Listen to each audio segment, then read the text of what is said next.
parole est à Madame Valérie Boyer. Merci. Monsieur le Premier ministre, après avoir vanté une souveraineté européenne, le président de la République a publié une tribune où il appelle à une renaissance de l'Europe. Renaissance qui s'avère être une obsolescence. Toujours plus d'élargissement, de bureaucratie, de dystopie fédéraliste, d'immigration, toujours plus de ce qui ne marche pas, d'où plus de fractures avec nos partenaires européens.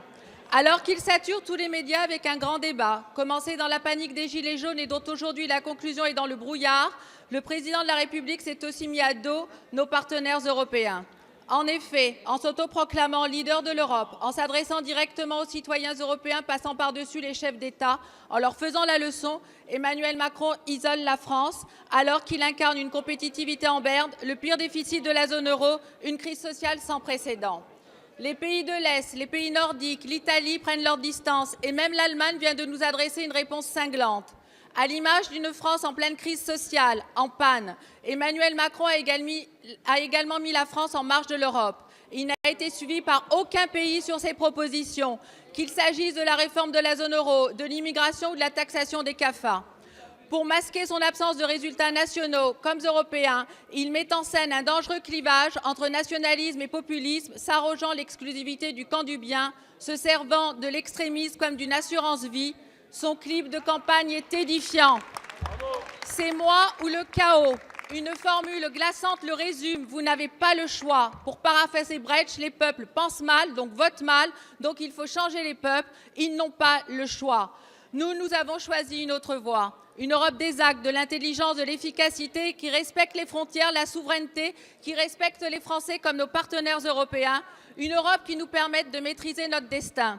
Alors, Monsieur le Premier ministre, comment prétendre à une renaissance quand on ne peut rassembler ni en France ni en Europe? Merci, chers collègues. La parole est à Madame Nathalie Loiseau, ministre chargée des Affaires européennes.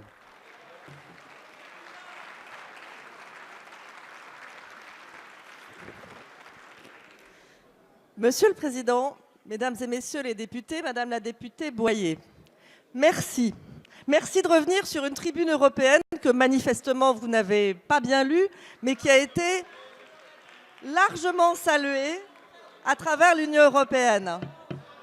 En Suède, en Finlande, aux Pays-Bas, partout dans le Benelux, en Portugal, en Espagne, en Grèce, tous les responsables politiques de ces pays ont remercié la France de faire entendre sa voix en Europe.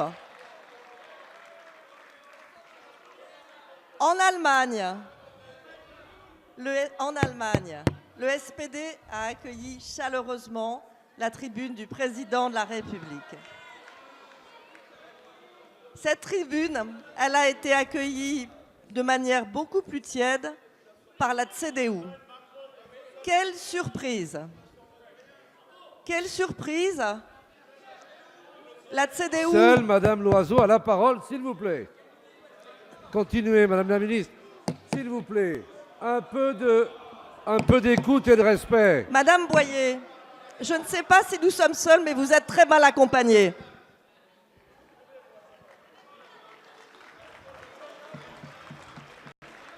La CDU, aux surprises, elle siège dans le même gouvernement que le SPD, mais elle est en concurrence avec le SPD pour les élections européennes. Quand l'un dit blanc, l'autre dit noir. La CDU, quelle surprise! La CDU, quelle surprise! Votre allié en Europe a choisi le camp de la conservation. La CDU ne veut pas d'un salaire minimum européen. La CDU est votre allié et nous ne sommes pas d'accord. La CDU voudrait que la France cède son siège de membre permanent au Conseil de sécurité. C'est votre allié et nous ne sommes pas d'accord.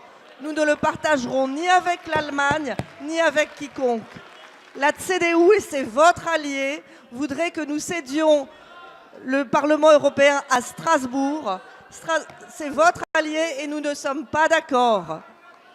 Strasbourg est la capitale de la démocratie européenne. C'est notre fierté. Merci, Madame la ministre.